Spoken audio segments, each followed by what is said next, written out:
This is the video presentation of Friedrich Nietzsche's existential philosophy. So I'd like to start off with a few discussion questions just for you to think about. In the classroom, um, we would take the time to actually answer these questions. What are the implications if we know for certain that God does not exist? So hypothetically speaking, let's just assume for a minute here that we somehow know that God does not exist. What are the implications of our life? What are the implications of morality? And what are the implications on society? And this is sort of the foundations of Nietzsche's philosophy. Um, Nietzsche was not a believer in God, actually very anti-religion. And through these questions, by answering these questions, we'll have a better understanding of his philosophy and why he argues what he argues. So, assuming that God does not exist, now people would say that then we don't have to worry about the idea of a universal morality or a morality that is laid out by one's religion. Right? So morality is then created by us as individuals or as a society. It is not predetermined, it's not laid out. Right? Neither is human nature predefined by a religion either. So human beings are neither good nor bad anymore, based upon which religion you believe in. But human nature is basically a blank slate, and it is shaped by us, by society. Right? So those are some of the implications of morality and on the view of human nature. And this is very important for existentialists such as Nietzsche, because he really doesn't like the idea that some religion or some divine being and religion has already predefined our nature and has predefined our morality. Uh, and one of the criticisms that he has against religion in general is that if this were the case, then we are kind of basically a slave towards religion, a slave towards this external source of morality and belief, right? And by being a slave, then we can never truly be free, and therefore can never truly live a life that we want to live, nor as a productive life as we want it to be. So, so that's some of the implications. I'd like to first talk about morality now, moving on to his philosophy of morality. So he says that he believes that moral values, including religious values, cannot be rationally justified. So this is very similar to what Kierkegaard was saying, right? That values, especially making moral choices, it's not purely a rational issue. That actually there's an element of irrationality involved in all this. Nihilism is a thesis that there is nothing of absolute value, right? So Nietzsche's philosophy believes that there are no absolute universal truths, moral truths, I should say. Um, that it is purely subjective. It is purely subjective. So there are no absolute values of good and evil. That these are purely subjective. Subjective. And he claims that supernatural values are irrelevant to the discussion of morality, and also the topic of God and religion is also irrelevant to the topic of morality. That we don't need to bring uh, the supernatural in to our discussion of values. It's just not necessary. It is not necessary. So how should we approach morality? So Nietzsche's approach is that we should basically examine our moral values.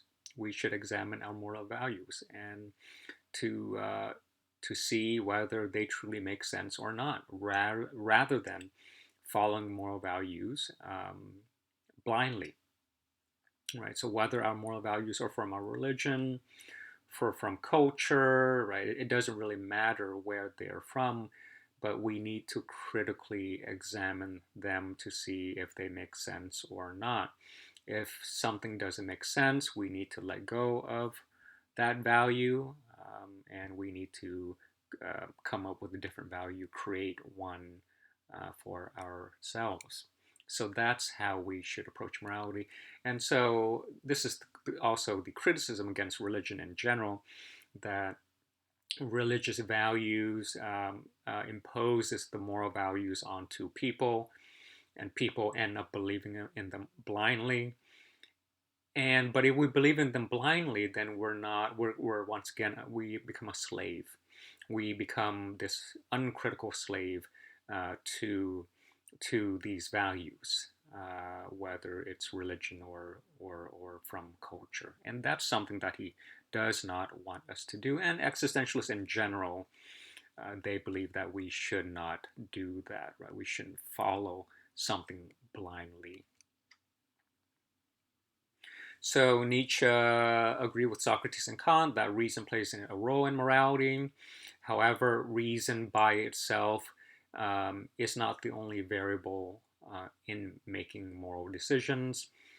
Similar to Kierkegaard, he says that the passions also comes into play. Passion and inclination has a role in decision making as well. So both reason and passion plays a role in moral decision making, right? So it's not one or the other, and it's definitely not just it's not pure it's not only reason as Kant would want us. Um, that's what Kant would want us to do, right? To use reason only when making moral decisions and eliminate biasness, right? But Nietzsche would say, no, we need both reason and inclination. We should not be a slave to reason, nor should we be a slave to the other side. The passion both play a role in moral decision making as well. Moving on to his philosophy on epistemology or knowledge here. So, attack on the world of that should be world of appearance, actually, world. So, world of appearance and real world distinction. So Nietzsche criticizes this idea of what Kierkegaard would say and what Kant would say, that the world we see, it is merely a perception, right? That the real world, or in Plato's words, the realm of the forms is not here, is in a different realm, or in Kant's terminology would be the noumena realm. So Nietzsche would say, no, that's just ridiculous. That basically what we see is really there, right? We see a tree. Well, the tree is here. It's not somewhere else. The essence of the tree is truly here. It's not in a different realm called the realm of the forms or the noumena realm. Right? That just doesn't make epistemological sense, right? That knowledge must correspond to actual reality. Knowledge must correspond to what we see. And so it doesn't make sense to distinguish the world of appearance and the real world, or the realm of the form. So that's what he's talking about here. And for this reason, Nietzsche is basically saying there's no noumena phenomena distinction. There's only one realm, this realm, the phenomena realm. It doesn't make sense to even speak about the noumena realm, a realm that we cannot experience at all, right? And everything is here. There is no such thing as the noumena realm. There are no facts, only interpretations. That is to say, no absolute values, only subjective interpretations. And a very interesting quote here from one of his books here: what is needed is that something must be held to be true, not that something is true, right? So this is why Nietzsche is actually perhaps considered to be as being the first psychologist.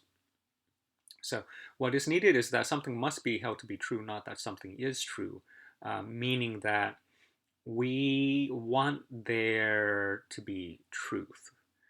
We want there to be truth, not that there is necessarily truth, right? But we seek comfort in the idea that something's true, or that there is truth, or that there is absolute truth out there. Okay, so once again, it's back to this idea of there is no truth. Truth is whatever we believe, which is subjective. There is no absolute truth. Moving on to his philosophy on the ideal person. So the ideal person has a belief in free will. The ideal person has a belief in being in control of oneself. And the ideal person has what is called the will to power. Nietzsche's terminology, this ability called the will to power. Let me skip up to that. Okay, so what is the will to power? The will to power is this ability to overcome ourselves, basically the ability to overcome our inner weaknesses.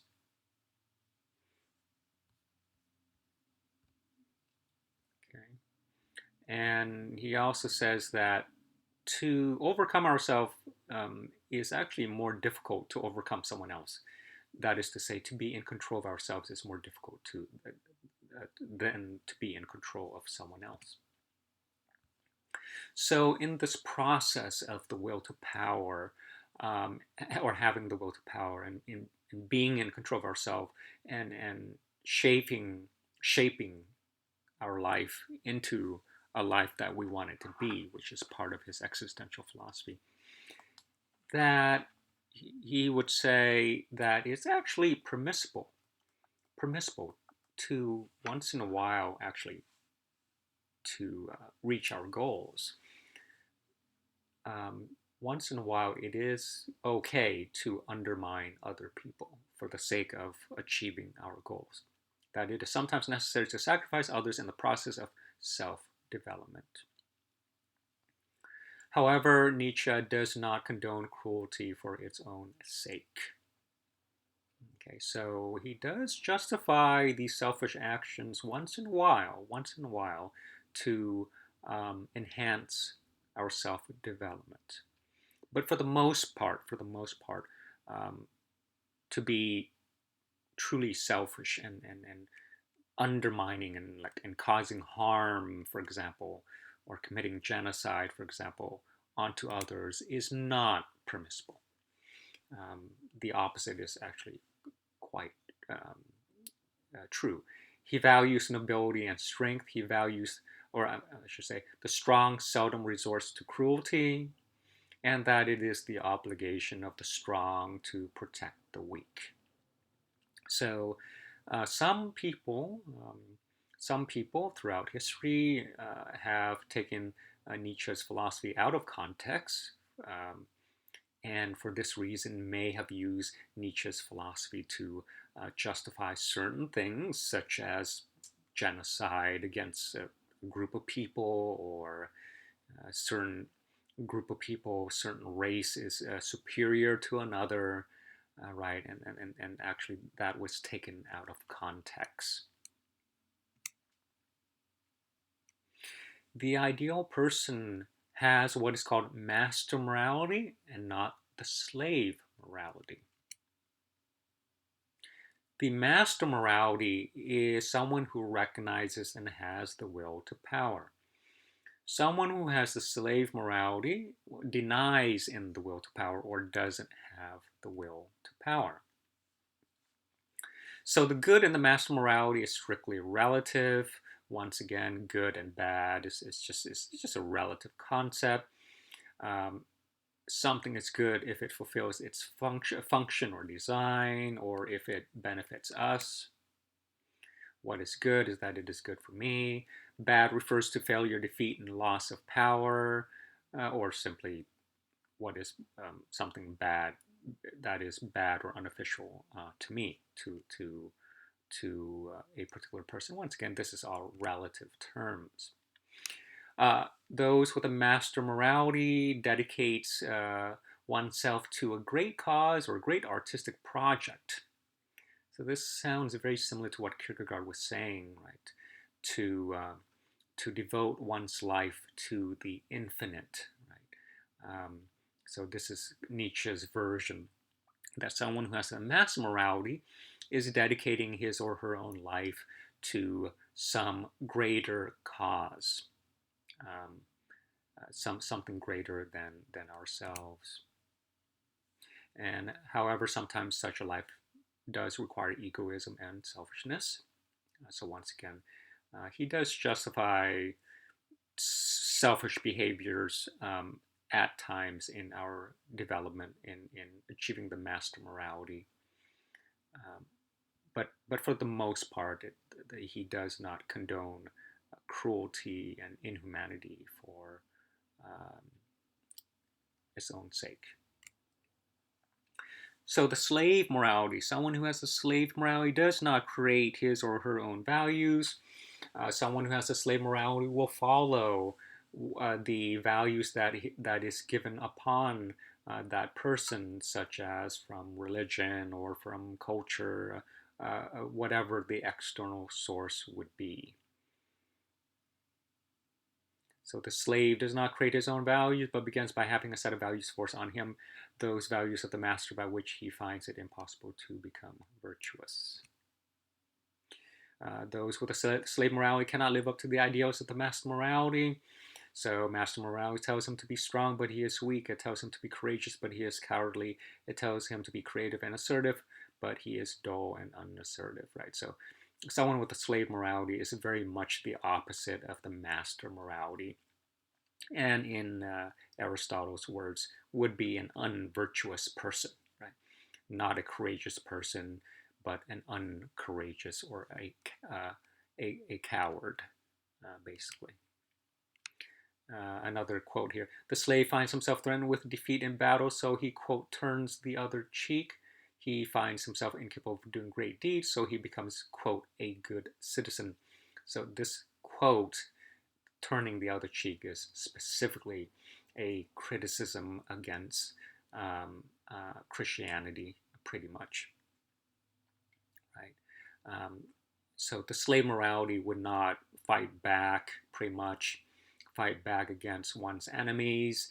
A slave, or I should say, those with a slave morality will submit to authority, will be, quote, a good citizen in society, right? So not fight back, not speak up, not speak up against the government, not fight back against authority, those sort of things, in order to be a passive and good citizen. Of course, with this sort of value, this is totally the opposite of what Nietzsche wants the ideal person to be. And Nietzsche has a very specific term for this ideal person. The term is called the Übermensch. So the Übermensch is the terminology for the ideal person. A person who possesses the master morality. And this person also has this balance, a synthesis of balance between passion and reason, the Dionysian passion and the Apollonesian control or reason. Apollo, the god of reason, and Dionysus, the god of passion. And a person who live his or her life as a work of art. The Übermensch will consistently change and modify his or her life to the way that he or she wants it to be, very much like an artist with a blank canvas, let's say painting on a blank canvas, right? An artist can paint it and paint over it and revise it until uh, the artist is happy with the final result. So that's basically what the Ubermensch does. Lives life like an artist. The Ubermensch has the ability to overcome himself or herself. Also, this person has the ability to use one's destructive drives within himself or herself and and converts it into something more positive, something, for example, let's say creative or something more positive. The person that can use human passions and fears in a creative manner, these human passions and fears would lead to the normal person to live in comfort and security. So what he's saying is that the ordinary person will use um, passions and fears, um, and will basically hold oneself back and will not be able to achieve many things in life, and therefore will live a life of comfort and security. Whereas the Ubermensch will turn these passions and fears into something more productive, more creative. The ideal person succeeds in the rational mastering of his or her instincts, right? So the role of instinct, our inner instinct, plays a role in decision making, and everyday life. So this is very important. And the person who turns life into a work of art, and that how we live life is more important than the end goal. So living life like an artist, this is what the Ubermensch does. And lastly, this metaphysical story is called the eternal recurrence. The eternal, misspelling here. The eternal recurrence.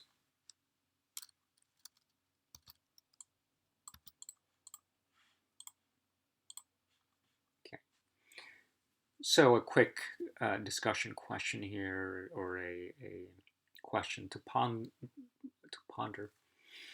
If a demon comes to you and tells you that your life will repeat itself over and over again in the exact manner, how will you react?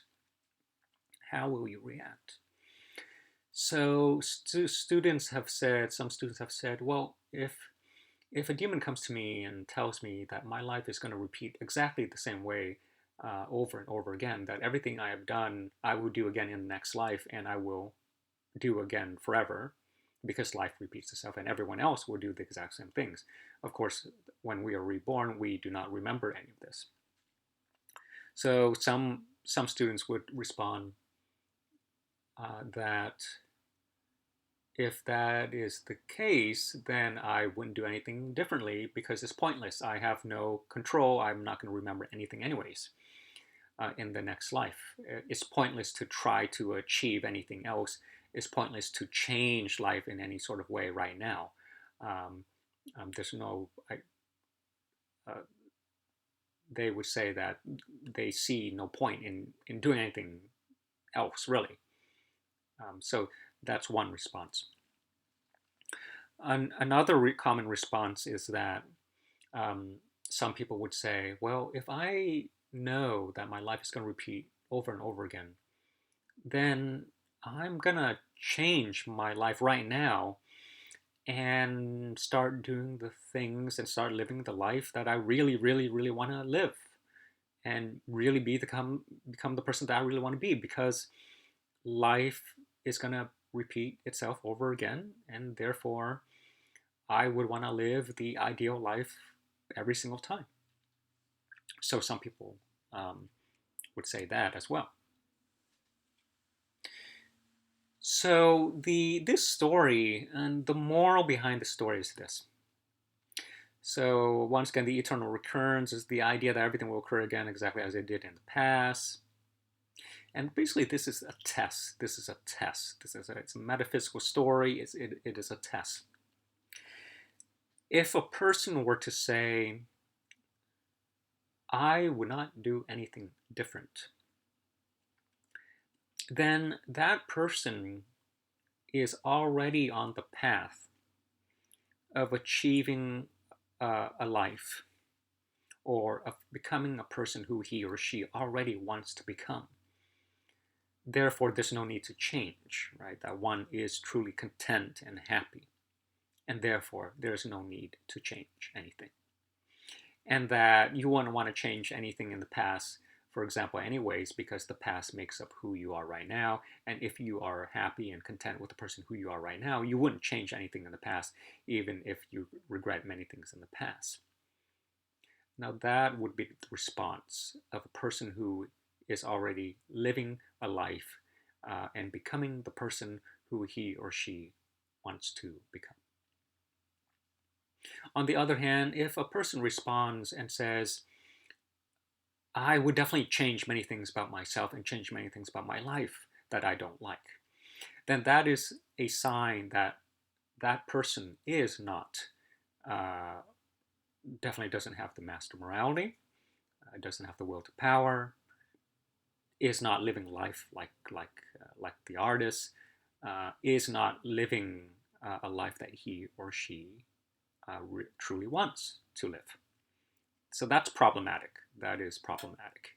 Uh, but obviously, once again, it is a moral story, right? That if we're reading this about a demon that comes to us and tells us that life is going to repeat all over again, um, we still, what we should be doing is that, yes, we definitely should change our life and change ourselves so that we can be the person that we want to become. We definitely should not live a life that we do not want to live. Okay, so that is the story and the moral of the eternal recurrence. And that concludes the slides on Friedrich Nietzsche's existential philosophy.